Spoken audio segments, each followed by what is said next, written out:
Palestina.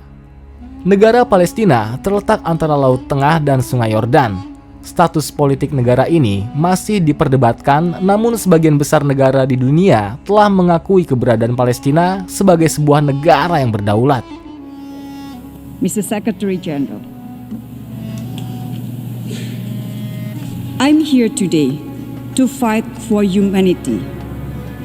I'm here today to fight for justice for the Palestinian people. Masa kolonial Inggris dan imigrasi Yahudi Eropa ke Palestina.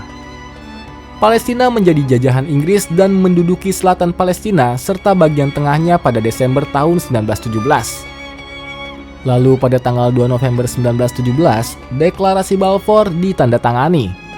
Deklarasi Balfour itu sendiri secara singkat adalah pernyataan terbuka yang dikeluarkan pemerintah Inggris pada tahun 1917 semasa Perang Dunia Pertama untuk mengumumkan dukungan bagi pembentukan sebuah kediaman nasional bagi bangsa Yahudi di Palestina.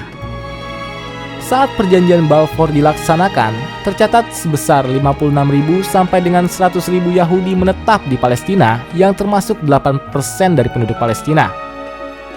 Pada 1939 sampai 1945, eksodus Yahudi ke Palestina tidak bisa dilepaskan dari tragedi Holocaust yang terjadi di Eropa. Holocaust atau pembantaian orang-orang Yahudi oleh Nazi Jerman memicu munculnya pengungsian yang cukup besar akibat perbuatan Nazi pada Perang Dunia. Pembagian wilayah Israel dan Palestina. Setelah perjanjian Balfour dirilis, terjadi kerusuhan di mana setidaknya 2.000 orang menjadi korban jiwa dan 4.000 lainnya terluka akibat berbagai kerusuhan. PBB lalu membentuk Komite Khusus untuk Palestina atau UNSCOP pada Mei 1947 dan pada Agustus 1947, Komite Khusus merekomendasikan pada Sidang Umum PBB sebuah skema pembagian wilayah Palestina dengan masa transisi selama 2 tahun yang dimulai pada tanggal 1 September 1947. Di mana pembagian itu sendiri terdiri atas negara Arab merdeka seluas 11.000 km persegi dan negara Yahudi seluas 15.000 km persegi. Sedangkan kota Yerusalem dan Bethlehem akan berada di bawah kendali PBB. Namun usulan ini tidak memuaskan kedua kelompok Yahudi maupun Arab, karena bangsa Yahudi kecewa telah kehilangan Yerusalem. Sementara itu, kelompok Arab khawatir pembagian ini akan mengganggu hak-hak warga mayoritas Arab di Palestina.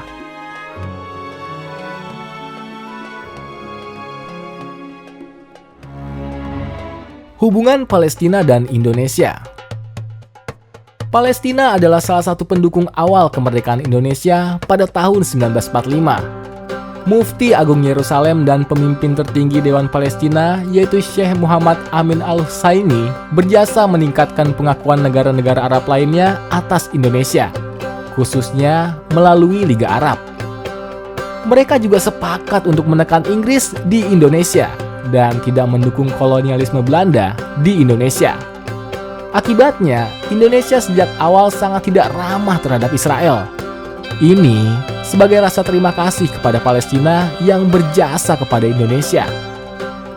Presiden Indonesia pertama dan kedua, yaitu Insinyur Soekarno dan Soeharto, sangat mendukung perjuangan rakyat Palestina dan mengutuk keras agresi Israel terhadap negara-negara Arab dan mendukung negara-negara Arab dalam perjuangan mereka melawan Israel.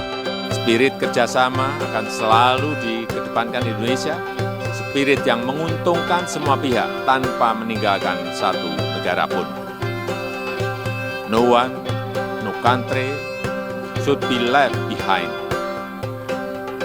Persamaan derajat inilah yang ditekankan oleh Bapak Bangsa Indonesia, Soekarno, Bung Karno.